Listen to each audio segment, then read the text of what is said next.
அஸ்ஸலாமு அலைக்கும். Welcome back to Shan kitchen. இன்னைக்கு நம்ம என்ன ரெசிபி பார்க்க போறோம்னா ஒரு புது ரெசிபி தான் நம்ம இன்னைக்கு பார்க்க போறோம். அதுக்கு முன்னாடி நம்ம சேனலை சப்ஸ்கிரைப் பண்ணலாம், மறக்காம சப்ஸ்கிரைப் பண்ணிக்கோங்க. பக்கத்தில் இருக்க பெல் ஐக்கானையும் கிளிக் பண்ணிக்கோங்க.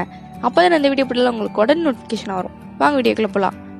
அதுக்கு ஃபர்ஸ்ட் ஒரு கைப்பிடி அளவு கொத்தமல்லி நல்லா வாஷ் பண்ணி எடுத்துக்கோங்க. புதினா ஒரு கைப்பிடி, எந்த அழுகலும் இருக்கக்கூடாது, அப்படி இருந்தால் கசக்கும். 6 அல்லது 7 பச்சை மிளகா, ஒரு லெமன் ஜூஸ், தேவையான அளவு உப்பு, 1/2 டீஸ்பூன் சீரகத்தூள், 1/4 கப் முந்திரி சேர்த்துக்கலாம், 10 அல்லது 12. இப்போ நம்ம நல்லா பேஸ்ட் மாதிரி அரைச்சிட்டு எடுத்துட்டு வந்துடலாம். பாருங்க, இந்த மாதிரி தான் இருக்கணும். உங்களுக்கு தேவைப்பட்டா தண்ணி ஆட் பண்ணிட்டு நல்லா பேஸ்ட் மாதிரி எடுத்துக்கோங்க. இப்போ நான் 1/2 கிலோ சிக்கன் நல்லா வாஷ் பண்ணி எடுத்திருக்கேன். இதில் வந்து நீங்கள் தந்தூரி கட் போட்டு எடுத்துக்கோங்க. 1 டீஸ்பூன் இஞ்சி பூண்டு விழுது.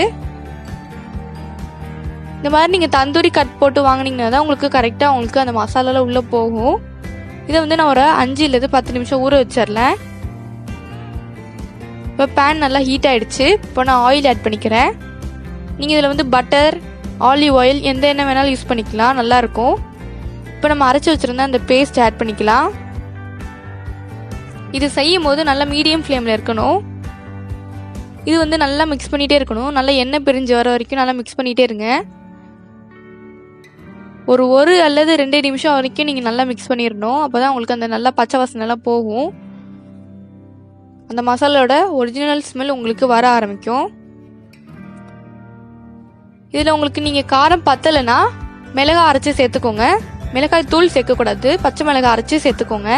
இது நல்லா ஒரு 2 நிமிஷம் அல்லது 1 நிமிஷம் வரைக்கும் இது பச்சை வாசனை போகிற வரைக்கும் நல்லா மிக்ஸ் பண்ணிடுங்க. எண்ணெய் பிரிஞ்சு வந்துடணும். பாருங்கள், இந்த மாதிரி எண்ணெய் பிரிஞ்சு வந்ததுக்கப்புறம் நீங்கள் சிக்கன் சேர்த்துக்கோங்க. இப்போ இதை வந்து நல்லா மிக்ஸ் பண்ணிவிட்டு ஒரு 2 நிமிஷம் போல் வேக வச்சுருங்க. 2 நிமிஷம் போல் நல்லா வெந்ததுக்கப்புறம் நீங்கள் டேஸ்ட் பண்ணி பாருங்கள். உங்களுக்கு உப்பு இருக்குதா, சிக்கனுக்கு உப்பு பத்துமான்னு பார்த்துக்கோங்க. அப்படி இல்லைன்னா நீங்கள் சேர்த்துருங்க. நீங்கள் அது ஃபுல்லாக குக் ஆகிட்டதுக்கப்புறம் சேர்த்திங்கன்னா உங்களுக்கு அந்த சிக்கனுக்குள்ளே உப்பு பிடிக்காது.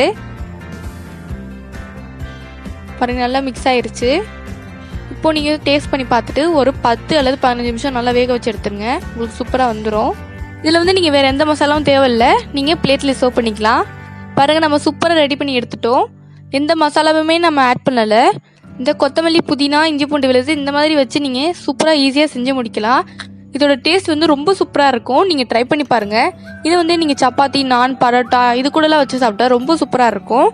நீங்கள் நினைக்கலாம் இதில் வந்து நம்ம எந்த மசாலாமே ஆட் பண்ணல, நல்லா இருக்குமான்னு. கண்டிப்பாக நல்லாயிருக்கும். நீங்கள் ட்ரை பண்ணி பார்க்கலாம். பிடிச்சிருந்ததுன்னா லைக் பண்ணி ஷேர் பண்ணுங்க. மறக்காமல் சப்ஸ்கிரைப் பண்ணிக்கோங்க. நம்ம சேனலுக்கு பக்கத்தில் இருக்க பெல் ஐக்கானையும் கிளிக் பண்ணிக்கோங்க. அப்போ எந்த வீடியோ போட்டாலும் உங்களுக்கு உடனே நோட்டிஃபிகேஷன் வரும். இது போல் நிறைய வீடியோஸ் நான் அப்லோட் பண்ணியிருக்கேன். அதையும் செக் பண்ணி பாருங்கள். பாய். நம்ம நெக்ஸ்ட் வீடியோவில் பார்க்கலாம்.